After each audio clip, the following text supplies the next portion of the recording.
C'est une balade nocturne, menée comme une enquête. Ces techniciens de la Fédération de la pêche sont à la recherche d'écrevisses. Le milieu serait ici idéal pour retrouver la fameuse écrevisse française. Il faut une eau bien oxygénée, qui reste fraîche, non polluée.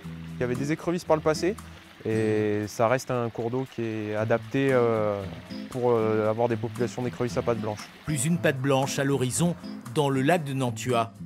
À hauteur d'un cours d'eau voisin, on comprend pourquoi. Une cousine de Californie a pris le dessus.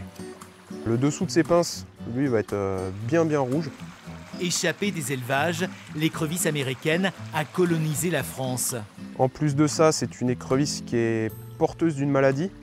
Donc c'est l'aphanomycose, ça s'appelle la peste de l'écrevisse. Donc cette peste, elle est contagieuse pour les écrevisses françaises et ça peut décimer une population entière en même pas une semaine.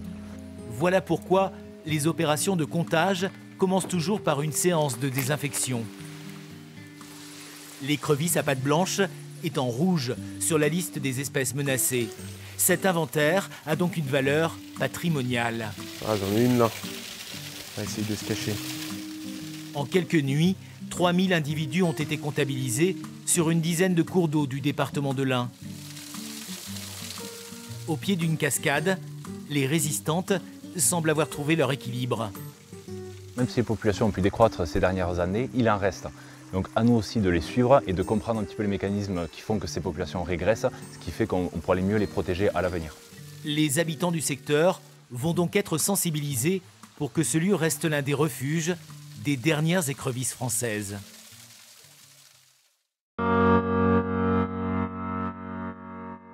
Le projet à l'amont du pont de Montferrand s'inscrit dans le cadre de l'espace de bon fonctionnement de l'Albarine, sur lesquels on est venu retaluter les berges, restaurer une ripisylve en rive droite et traiter un foyer de renouée du Japon. Bonjour à tous, nous sommes ici sur le site de Torcieux où ont eu lieu les travaux d'aménagement réalisés par la Fédération de pêche de l'Ain et la PPMA de l'Albarine. Réalisé derrière nous, c'est simplement d'augmenter l'habitat piscicole dans l'Albarine qui va permettre par la suite d'être en conformité avec le bon état écologique des rivières qui en fait est défini par le nombre de poissons qu'on peut trouver dans un cours d'eau. Sur la rive gauche, on a amélioré l'habitat piscicole en apportant en fait du minéral sur le cours d'eau qui est attribué grâce à des blocs. Et sur la partie rive droite, il y a un mélange de génie végétal avec de l'amas de blocs pour augmenter les densités de poissons.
Donc, nous sommes ici à Curcia-Dongalon, dans le nord de la Bresse, dans le département de l'Ain, sur un projet de lutte contre une espèce envahissante, la jussie.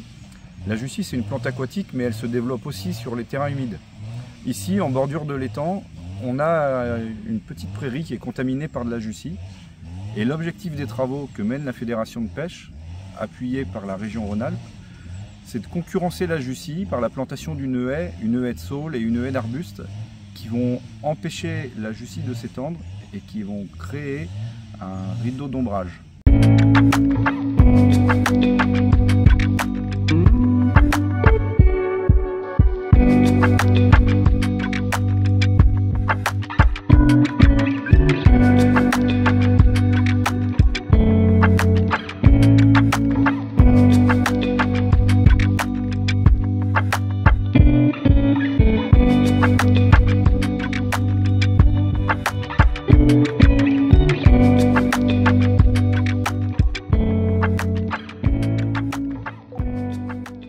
Alors à cette saison hivernale propice à la plantation de la haie, la jussie ne paraît pas du tout développée puisque c'est une plante de pays chaud. Mais en été, elle a tendance à coloniser vraiment et étouffer les milieux aquatiques. En prairie, la concurrence du reste de la végétation fait que la jussie se maintient sans facilement s'étendre. Nous allons augmenter cette concurrence avec les travaux et d'ici quelques années, nous avons bon espoir que la jussie soit étouffée par le reste de la végétation.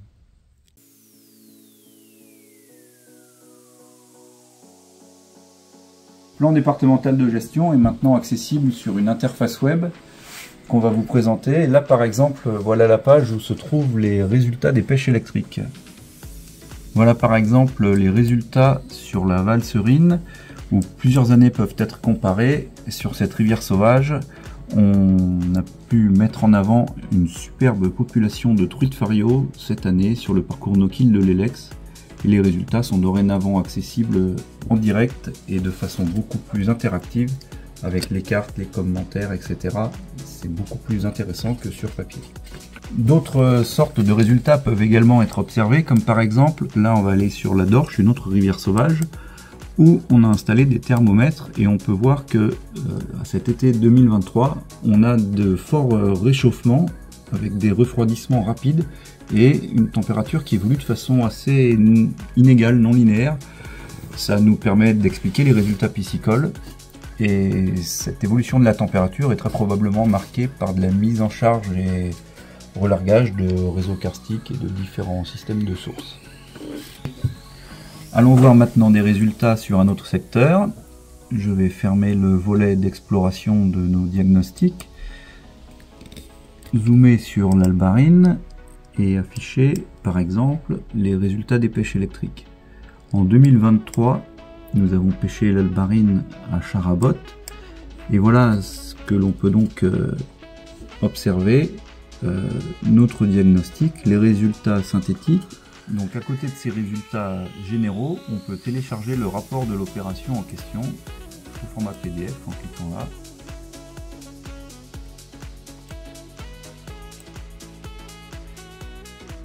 Et on retrouve donc les informations détaillées, bien sûr la localisation de l'opération de pêche électrique, quelques photos descriptives du secteur, les conditions d'échantillonnage, l'habitat qui a été échantillonné, le type de faciès.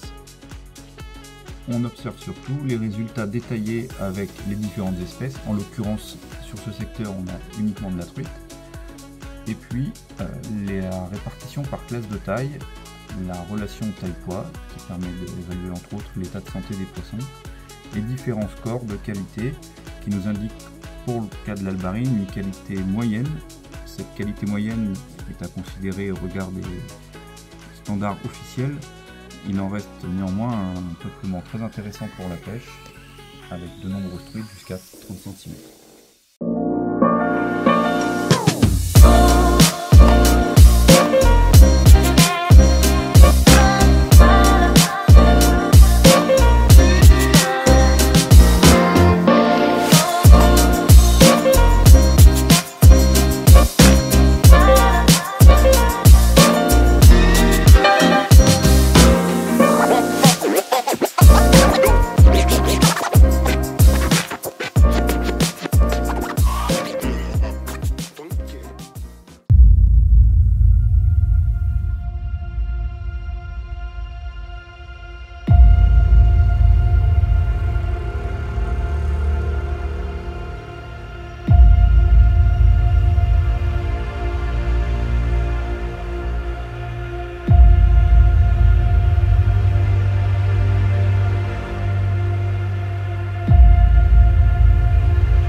de réaliser la pêche électrique annuelle sur cette frayère à brochets afin d'estimer le nombre de brochetons qui sont produits par ce site.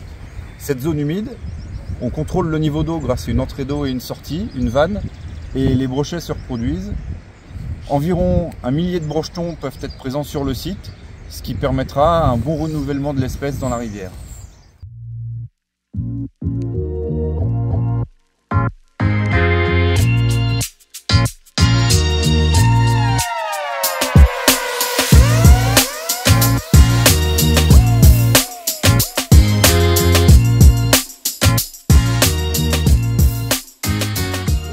Garderie dans la fédération et la surveillance des milieux, la police de la pêche. Nous participons également en soutien aux services techniques lors des pêches électriques d'inventaire. Nous réalisons des surveillances nocturnes et diurnes. Nous intervenons également en soutien aux services techniques de notre fédération, autant que ce soit dans les pêches électriques avant travaux, d'inventaire et lors du réseau de suivi qui a été mis en place depuis 2 ans. Nous intervenons également lors des épisodes de sécheresse afin d'effectuer des sauvetages des poissons. Nous réalisons également, dans le cadre de partenariats, des surveillances communes avec les agents de la Fédération de pêche de Saône-et-Loire et de la Fédération de pêche du Rhône sur les secteurs limitrophes à nos départements, notamment sur la Saône. Depuis 2 ans, nous avons mis en place la journée annuelle de la garderie à destination des gardes particuliers afin de leur apporter les changements réglementaires et de les former par des mises en situation au contrôle des pêcheurs. À l'avenir, nous espérons pouvoir développer la garderie particulière, notamment dans la création d'une brigade fédérale de bénévoles afin de nous seconder dans nos missions. Nous espérons également développer le partenariat avec la gendarmerie nationale afin de nous permettre la réalisation de contrôles plus sécurisés.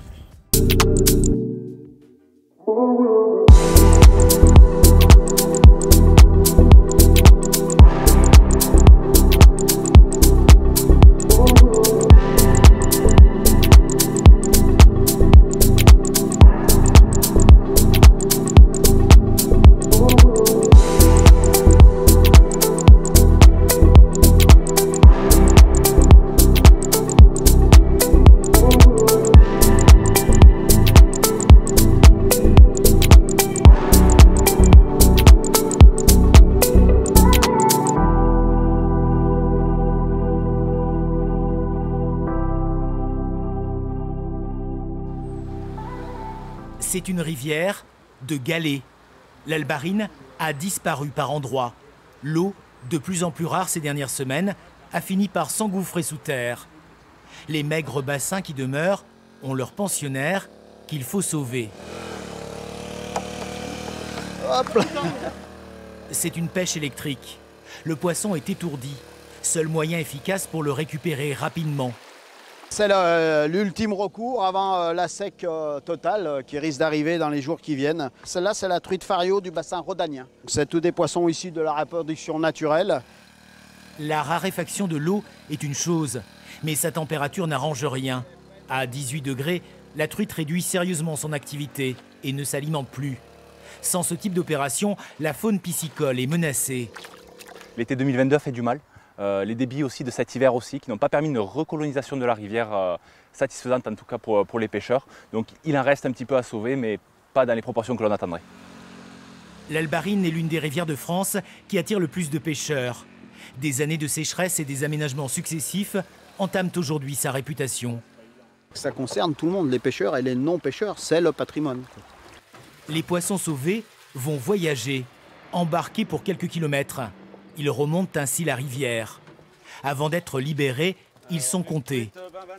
Une truite de 15-20, une truite de 10-15. Un inventaire en guise de suivi de la population. La pêche du matin est ensuite relâchée dans une zone plus fraîche, plus proche de la source. On retrouve des rapides qui oxygènent l'eau. Et là, on a tout le long après des résurgences d'eau froide. Voilà. Ce qui fait que la truite et les ombres, aujourd'hui, sont encore présents sur l'Albarine.